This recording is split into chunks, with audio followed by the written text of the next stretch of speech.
ایک استغفر اللہ الذی لا الہ الا هو الحی القیوم واتوب الیہ، قرآن میں آتا ہے کہ جو شخص میدان جنگ سے فرار ہو نا، اس پر اللہ کا غضب نازل ہوتا ہے. صحیح، اس قدر اس نے بڑا جرم کیا. نبی کریم صلی اللہ علیہ وسلم فرماتے ہیں کہ جو شخص سوچ سمجھ کر 3 دفعہ یہ پڑھ لے، استغفر اللہ الذی لا الہ الا هو الحی القیوم واتوب الیہ، 3 دفعہ سوچ سمجھ کے پڑھ لے، نبی پاک صلی اللہ علیہ وسلم نے فرمایا اللہ تعالیٰ اس کے سارے گناہ معاف کر دیتا ہے، چاہے وہ میدان جہاد سے فرار ہوا ہو. اللہ اب اندازہ کریں پیچھے بات کیا رہ گئی. اللہ، یعنی اتنا بڑا اگر گناہ اس سے سرزد ہوا ہے اور وہ اللہ سے معافی مانگتا ہے، استغفر اللہ الذی لا الہ الا هو الحی القیوم، 3 دفعہ یہ کہتا ہے تو اللہ تعالیٰ اس کے سارے گناہ معاف کر دیتا ہے. پھر حدیث میں آتا ہے کہ سبحان اللہ و بحمدہ، صحیح، جو شخص یہ 100 دفعہ پڑھتا ہے صحیح، سبحان اللہ و بحمدہ، بس اتنا، صحیح، اور اللہ تعالیٰ اس کے گناہ معاف کر دیتا ہے چاہے سمندر کی جھاگ کے برابر ہو. کیا بات، یعنی جتنے بھی گناہ ہیں اللہ صحیح، تعالیٰ معاف کر دیتا ہے. بالکل ٹھیک. تو یہ اسی طرح جو اللہم اجرنی من النار ہے، جی ہاں، جی ہاں، یہ 7 دفعہ اگر کوئی شخص صبح کے وقت پڑھ لے، صحیح، 7 دفعہ شام کے وقت پڑھ لے،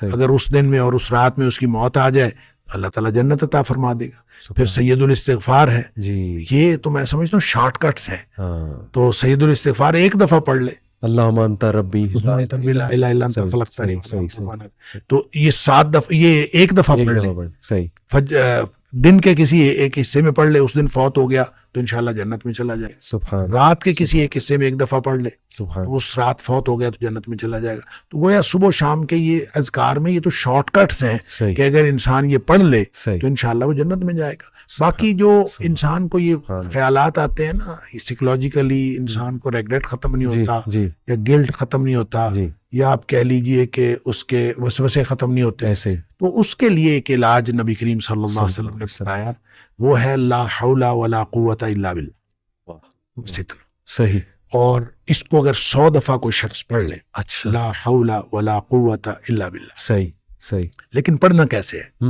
پڑھنا اس طرح نہیں ہے کہ آپ بس پڑھتے جائیں. ہاں، یہ ہے کیا ہاں، لا حول ولا قوت الا صحیح، باللہ؟ اصل میں کیا ہے؟ صحیح، حول کا معنی بھی قوت ہے اور قوت کا معنی بھی قوت ہے. لا حول ولا قوت، یوں کہہ لیجئے نہ کوئی اجتماعی طاقت نہ کوئی انفرادی طاقت، الا باللہ، سوائے اللہ کے، اللہ، یا نہ گناہ چھوڑنے کی طاقت نہ نیکی کرنے کی طاقت، صحیح، الا باللہ. یعنی یا تو ایک کو پازیٹیو بنا لے، ایک کو نیگیٹو بنا لے، یا ایک کو اجتماعی یا ایک کو انفرادی. صحیح، اب اللہ کے سامنے اس کو اپنا مسئلہ سمجھ کے نا، اپنا جو بھی مسئلہ ہے وہ سوچے صحیح، اور سوچ کے اپنے اللہ کے سپرد کر دے. یا اللہ میری تو کوئی طاقت نہیں، نہ انفرادی نہ اجتماعی، واہ، الا باللہ. ہاں کیا تو عطا فرمائے طاقت تو ہو سکتی ہے.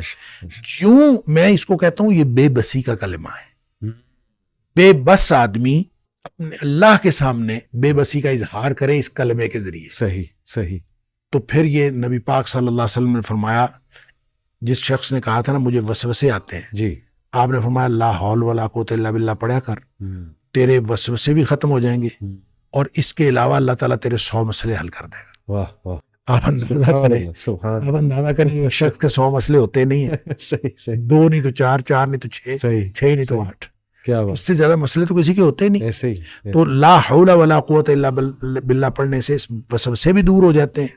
اور اس کے علاوہ، اور وسوسے جب حدیث میں اس کا لفظ وسوسے آتا ہے تو میں اس کا سمجھتا ہوں کہ اس سے مراد سائیکولوجیکل پرابلمس ہیں. تو جتنے سائیکولوجیکل پرابلمس ہیں وہ اس سے حل ہو جاتے ہیں. خوبصورت، اللہ کا ذکر ہر اعتبار سے بہترین ہے، لیکن بعض تو بالکل ایسے ہیں جیسے وہ تیر بہدف ہیں. کیا بات. تو اور یہ شیخ اس کو جنت کے خزانوں میں سے بھی، بالکل اس کو لا حول ولا قوت الا باللہ، اس کو نبی اکرم صلی اللہ علیہ وسلم نے جنت کے خزانوں میں سے خزانہ بھی قرار دیا. کیا، اور جس کو جنت کا خزانہ مل جائے اس کو اور کیا چاہیے. آپ کو شاید میں نے یہ واقعہ پہلے سنایا ہو. جی، میرے والد صاحب رحمۃ اللہ علیہ بہت زیادہ ذکر کیا کرتے تھے جوانی میں. صحیح، اور ہماری دادی بھی بتایا کرتی تھی کہ یہ محی الدین بڑا ذکر کیا کرتا تھا. تو اس کے مختلف وہ جنگل میں چلے جاتے تھے، بعض کا اپنا ان کا تو طریقہ کار تھا. والد صاحب نے خود مجھے یہ واقعہ بتایا.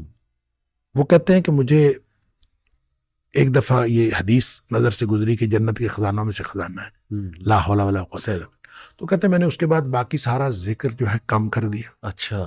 تو سب سے زیادہ اسی کو پڑھا، لا حول ولا قوت الا کیا باللہ۔ کہتے میں نے یہ سوچا کہ جس کو جنت کا خزانہ مل جائے اس کو اور کیا چاہیے؟ تو کہتے میں نے صبح و شام کثرت کے ساتھ لا حول ولا قوت الا باللہ، لا حول، بس یہی۔ اصل میں یہ بات والد صاحب نے مجھے اس سوال کے جواب میں بتائی تھی کہ والد صاحب نے کبھی بھی دنیاوی طور پر کوئی کاروبار، کوئی جاب نہیں کی، اچھا، نہ کوئی کاروبار کیا، صحیح نہ کوئی جاب کی۔ صحیح صحیح، 16 بہن بھائی ہم تھے جن کو پالا انہوں نے۔ ماشاء تو میں نے ایک دفعہ ان سے ہی پوچھا تھا کہ ابا جی آپ کو کبھی زندگی میں کاروبار کرنے کا خیال نہیں آیا؟ اللہ، ان کا آیا تھا، صحیح، ان کا کاروبار کا خیال آیا تھا جوانی میں۔ پھر انہوں نے یہ واقعہ بتایا ان کا، جب یہ میں لا حول ولا قوت الا باللہ بہت زیادہ پڑھتا، اس سے پہلے کہتے ہیں میں سوچا کرتا تھا صحیح، کہ میں کوئی کاروبار کر لوں، صحیح، تجارت کہتے ہیں مجھے بہت پسند تھی، اس لیے بھی پسند تھی کہ نبی پاک صلی اللہ علیہ وسلم کو تجارت پسند تھی، اور اس لیے بھی کہ نبی پاک صلی اللہ علیہ وسلم فرمایا اس میں بہت زیادہ برکت ہے۔ صحیح کہتے میں سوچا کرتا تھا، کیا نہیں کبھی۔ صحیح، تو جب لا حول ولا قوت الا باللہ میں نے بہت زیادہ پڑھا، کہتے ایک دفعہ خواب میں مجھے اللہ تعالیٰ نے دکھایا کہ میرا یوں کر کے دھڑ جو ہے وہ آدھا کر دیا گیا، اچھا آدھا کر کے مجھ سے الگ کر دیا گیا، اچھا، اور میرا آدھا دھڑ الگ ہو گیا، لیکن میں باقی کا پھر بھی مکمل ہوں۔